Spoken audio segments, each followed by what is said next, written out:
All right, people, we need to talk about this game between the Warriors and the Rockets and why this is probably the most telling thing about what's going to happen the rest of the series. And this was my biggest fear. Before the series was set in place, the two dark horses in the Western Conference I picked to make it to the Western Conference Finals were the Rockets and the Warriors. This is before they got matched up. When the Warriors slid into the play in, it put these two teams up against each other going into the first round of the playoffs, and I knew that was going to be trouble. These two teams are really different. The way that they have pathways to victory is really different. The Warriors can shoot, and the Rockets can't. The Rockets' offense is predicated around athleticism, quickness, youth, reach, length, uh, you know, positional size advantages. And what happens in the playoffs is the game slows down and the transition opportunities aren't really there. And those advantages you have in the regular season aren't really there in the postseason. And the thing about the Warriors is not only do they have pedigree, not only do they have experience, but that their defense, their team defense is really good because they have anchors, right? You have Jimmy Butler who could defend across different layers or levels of the defense. Draymond Green, obviously, well recognized as an excellent defender. Collectively as a team, they're a good defense. You have to score in the half court set, and man, the Rockets just couldn't. Look at the score, 95-85. Right? It wasn't that the Rockets weren't playing good defense. They held the Warriors to 95 points. Teams in the NBA can drop 115, 120 points on you with the quickness. They held the Warriors to 95 points, but they themselves couldn't score. The Rockets had difficulty scoring.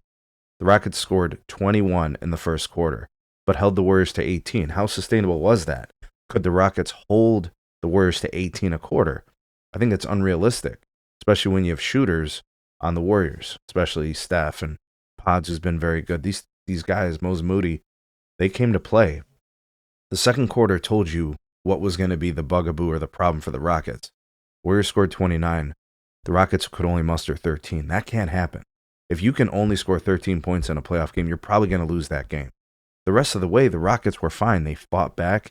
They were able to kind of cut into the lead a little bit.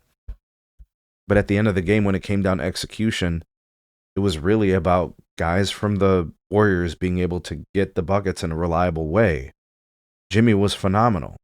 Steph was huge in moments. The supporting guys were able to hit some shots from time to time. I mean, look at these numbers. The Rockets shot 39% from the field. The Warriors shot 47%. From three-point, the Rockets were 6 of 29. That's 20%. The Warriors didn't shoot great from three, but they were able to make 37% of them, which is probably league average. The rebound advantage was like 52-36 in favor of the Rockets. Offensive glass, guys. 22 offensive rebounds for the Rockets, 6 for the Warriors. So you tell me, if you look at the box score and you see the rebounding advantage to the Rockets, offensively on the glass, a plus 16. I'm looking at all these factors. I'm like, man, the Rockets should have won this game. They shot so poorly from three. They shot so poorly from the outside. And the Warriors got the stops at the right times.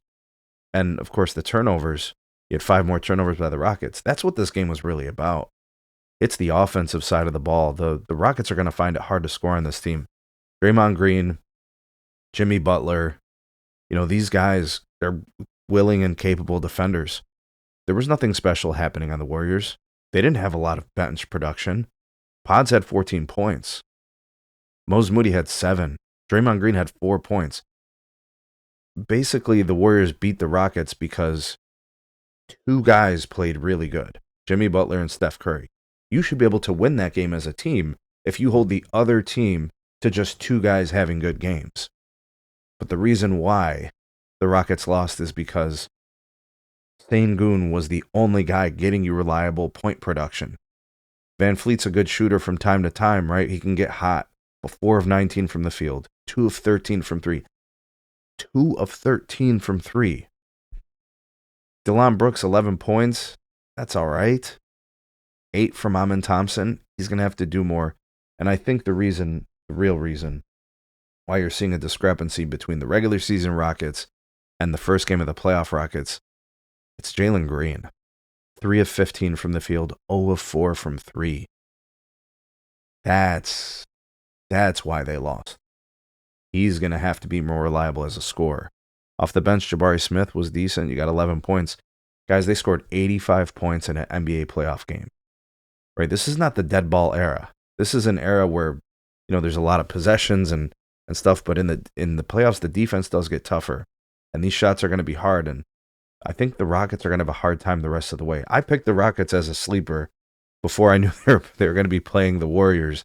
The Warriors are a nightmare matchup for the Rockets because the Warriors play defense.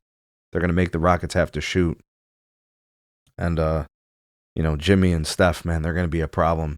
If the Rockets lose game 2, this series is over in 5. I'll give the Rockets a game somewhere in there, but I mean, that's just too much to overcome. And stylistically, this is a really, really bad matchup. These guys from Houston are going to have to find a way to knock down some shots. It's not going to be easy. The Warriors are just going to give them easy shots. But man, you're shooting 20% from 3. You don't have a good chance of beating the Golden State Warriors unless your defense is so freaking elite and you can keep Steph from scoring 30 or Jimmy from scoring 25. They're going to have to take something away from the Warriors. They're going to have to do something to prevent Jimmy from going off or do something to prevent Steph from going off. But it looks like that's going to be the formula the rest of the way. The Warriors are going to make life hard on the Rockets, make them shoot. And the Rockets really don't have that reliable shooter, at least not after watching game 1. Let's see what adjustments Ime Udoka is able to make. Again, defensively, I don't think there's that much to do. Maybe there's some small details, but really, it's going to be about offense, how they're going to get their points. Let me know what you think you saw, and what do you think the perceived adjustment could be made for the Rockets to get this thing turned around and help them get a win in game 2. Like, share, subscribe, drop me some comments. Check out some more videos. We'll see you guys on the next one.